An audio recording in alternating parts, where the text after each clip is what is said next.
As the top American envoy to one of the world's most volatile regions, David Friedman is anything but diplomatic.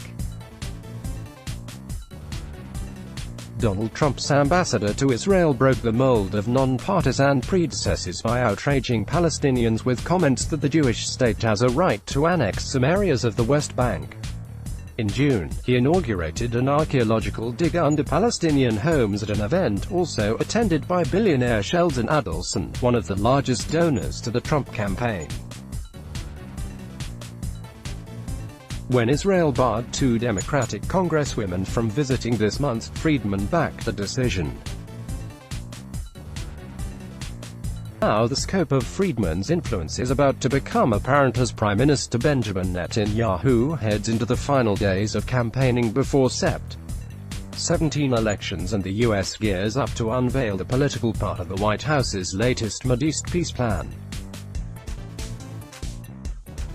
Netanyahu has made territorial claims by Jewish settlers, a cause célèbre for the right, a pillar of his bid to stay in power after he was unable to form a government following a vote in April. While Friedman has made no declaration of public support, his access to power has helped shift American Israel policy toward Netanyahu, often the U.S. ambassador is viewed as someone who is trying to bring Israelis and Palestinians closer, said David Makovsky, director of the Project on Middle East Peace at the Washington Institute for Near East Policy. I don't think he sees this at all as part of his portfolio. Quick take: Israel's vote is all about corruption probes mired in a corruption scandal. Netanyahu is trying to lure voters by portraying himself as a reliable leader backed by powerful American allies. Trump is on a giant poster shaking hands with him. In another ad, the US president is ringing a mobile phone. The tagline is, "Who do you prefer to answer this call?" Polls show his party is neck and neck with its biggest rival. Friedman, 61, the son of a rabbi, fits into that narrative. He previously led the pro-settler American Friends of the Bet El Yeshiva Center. He lobbied to move the U.S. embassy from Tel Aviv to Jerusalem in May 2018, according to Ron Dermer, Israel's ambassador to the U.S. since 2013. That changed decades of American policy and drew the ire of the Palestinians, who said it broke international law and ended the U.S.'s ability to serve as a fair broker in peace negotiations. Usually an ambassador would probably be 2 or 3 phone calls away from the president, but now it's different, said Dermer. They have a personal relationship. So that makes him very effective. During the campaign for the previous election, Trump gave Netanyahu a political gift by recognizing Israeli sovereignty over the disputed Golan Heights. Trump said Friedman reacted to the decision like a wonderful, beautiful baby. Israel is also closer to annexing West Bank settlements, which have been repeatedly ruled illegal by the United Nations and supported by Friedman. Mahmoud Abbas, president of the Palestinian Authority, called Friedman a son of a dog in a speech last March.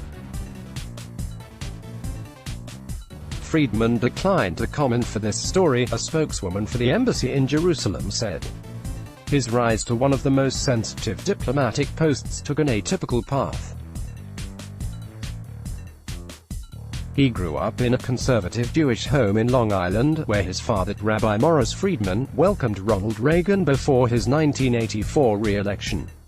Friedman remains driven by faith and a passion for Jewish history, according to longtime friend and study partner Rabbi Zalman Wolowick.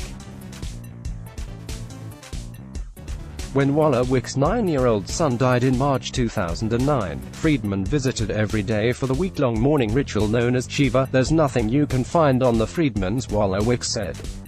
They're so clean and pure. I just look at a man who's standing up for his priorities. A different Shiva visit helped cement Friedman's bond with Trump, when the future president paid a condolence call in 2005 after Friedman's father died. In his role as a top New York bankruptcy lawyer, he worked with Trump on cases related to his Atlantic City properties. The closeness led to Friedman's appointment as co-chair of the Trump campaign's Israel Advisory Committee, which advocated the embassy move to Jerusalem. He then became ambassador in March 2017, sparking opposition from liberal pro-Israel group J Street for what it said were his extreme views.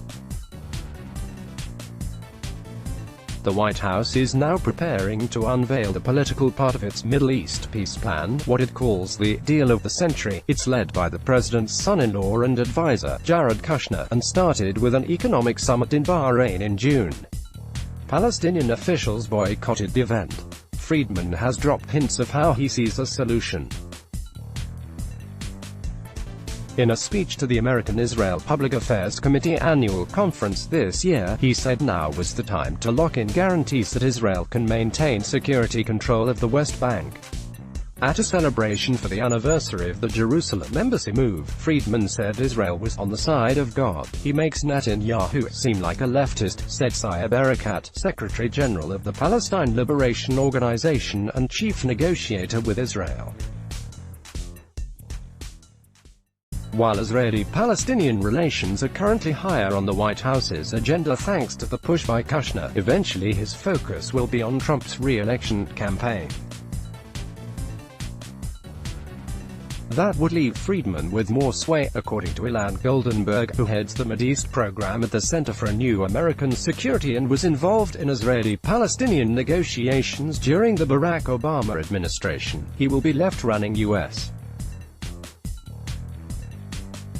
policy with everyone else distracted, he said. This story has been published from a wire agency feed without modifications to the text, only the headline has been changed. First published August 30, 2019, 10:52 IST. Let's block ads.